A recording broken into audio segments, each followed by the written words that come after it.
Bezawada కమిషనరేట్లో cyber నేరగాళ్లు రెచ్చిపోతున్నారు. అమాయక ప్రజలే టార్గెట్గా కొత్త తరహా మోసాలు చేస్తున్నారు.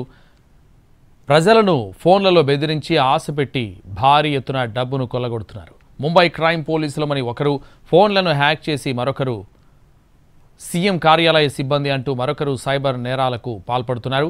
బెజవాడలో వరుసగా కేసులు నమోదవడం కలకలం రేపుతోంది. విజయవాడ సైబర్ క్రైమ్ పోలీసులు 10 రోజుల వ్యవధిలో ఇలాంటి కేసులు 5 దాకా బుక్ చేశారు. లక్షల్లో డబ్బులు బాధితులు పోగొట్టుకోవడం ఆందోళన రేపుతోంది.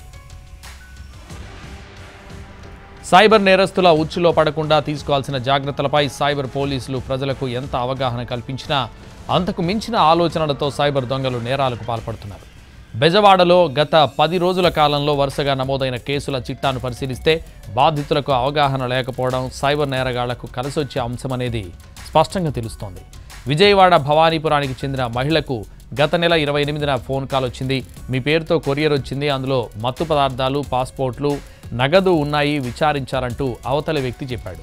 తాము DHL కొరియర్ సంస్థ నుంచి అని చెప్పిన సదరు వ్యక్తి ముంబై క్రైమ్ పోలీస్ అధికారి లైన్లో ఉన్నారంటూ లైన్ కలిపారు. ముంబై క్రైమ్ అధికారి విక్రమ్జిత్ సింగ్గా పరిచయం చేసుకున్న సదరు వ్యక్తి మీకు డ్రగ్స్ ముఠాతో సంబంధాలు ఉన్నాయా అంటూ పలు రకాల ప్రశ్నలతో మహిళను భయపెట్టారు. దీంతో ఆ మహిళ అదే రోజు 4 లక్షలు, తర్వాత రోజున 28 లక్షలు 2 ఖాతాలకు మళ్లించారు. చివరికి మోసపోయినట్టు గుర్తించి పోలీసులకు కంప్లైంట్ చేసింది.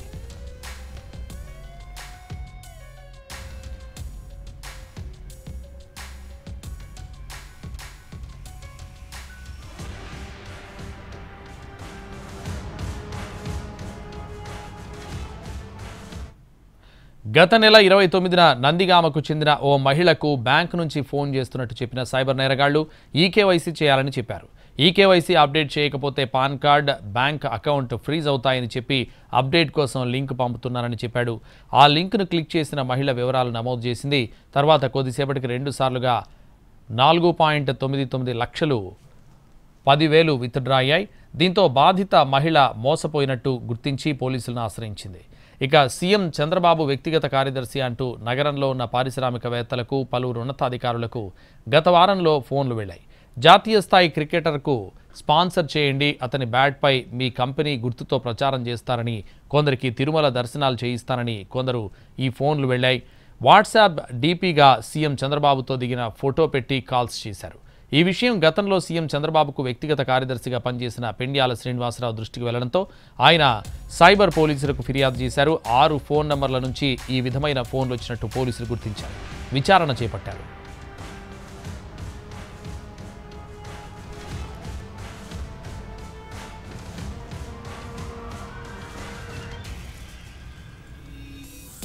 ఇక తాజాగా 2 రోజుల క్రితం మరో 2 కేసులు నమోదయ్యాయి. క్రిప్టో కరెన్సీ, బ్లాక్ ట్రేడింగ్లో పెట్టుబడులు పెడితే రెట్టింపు ఆదాయం వస్తుందని చేసిన సైబర్ మోసంలో నగరానికి చెందిన 2 లక్షలు పెట్టుబడి పెట్టి కోల్పోయారు. క్రిప్టో కరెన్సీ చీటింగ్లో డబ్బుల్లో ఖాతాలో కనిపిస్తుంది తప్ప విత్డ్రా చేయడానికి ఉండదు. గుణదల నరసయ్య వీధికి చెందిన వెంకటేశ్వరరావు ఈ ఏడాది ఏప్రిల్ 21న గుర్తు తెలియని WhatsApp group wealth pioneer group ఈ నుంచి మెసేజ్ వచ్చింది. అక్షయ్ వర్మ, హారిక అనే 2 ఆన్లైన్ ట్రేడింగ్పై మాట్లాడి అధిక ఆదాయం వస్తుందని నమ్మించారు. Crypto currency manager Bond Jones అనే వ్యక్తి ఫోన్ చేసి క్రిప్టో ట్రేడింగ్ వెబ్సైట్ లింకును క్లిక్ చేసి రిజిస్టర్ చేయించారు. తర్వాత అధిక ఆదాయం వస్తుందని చెప్పడంతో 1.21 కోట్లు విడతల వారీగా పెట్టుబడి పెట్టారు వెంకటేశ్వరరావు. తాను పెట్టుబడి పెట్టిన ఖాతాలో కనబడుతోంది తప్ప విత్డ్రా చేయడానికి కుదరకపోవడంతో మోసపోయినట్టు గుర్తించి పోలీసులకు ఫిర్యాదు చేశారు.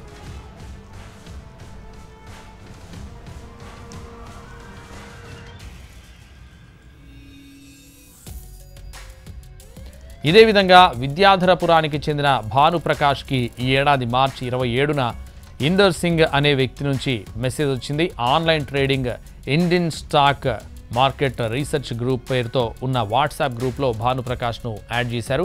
పెట్టుబడి పెట్టిన దానికి రెట్టింపు ఆదాయం వస్తుందని చెప్పడంతో విడతల వారీగా 11 లక్షలు పెట్టుబడి పెట్టిన భానుప్రకాష్కు కూడా అకౌంట్లో సొమ్ము కనబడుతోంది తప్ప విత్డ్రా చేయడం అవడం లేదు.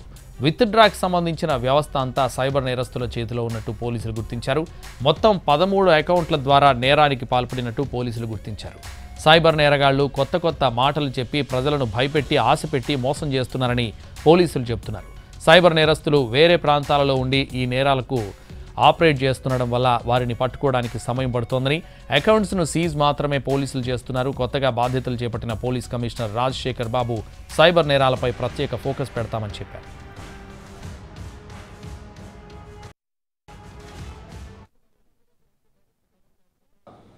ఏదైనా సైబర్ క్రైమ్ జరిగినప్పుడు 1930 ద్వారా వారు తమ సమస్యని పోలీస్ శాఖకు తెలియజేయచ్చు.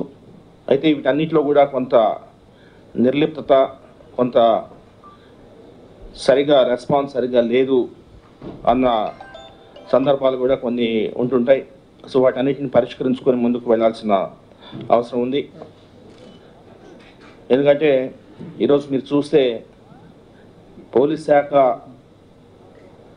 శాఖకు తమ బాధను చెప్పుకోవడానికి ఎన్నో పరిష్కార మార్గాలు ఉన్నా కూడా ఇంకా ఈ గ్రీవెన్స్ రిడ్రెసల్ మెకానిజం ఏదైతే ఉందో దీన్ని ఇంకా మెరుగ్గా చేయాల్సిన అవసరం ఉంది. ఏదైనా సైబర్ క్రైమ్ జరిగినప్పుడు 1930 ద్వారా వారు తమ సమస్యని పోలీస్ శాఖకు తెలియజేయచ్చు. అయితే వీటన్నిటిలో కూడా కొంత నిర్లిప్తత, కొంత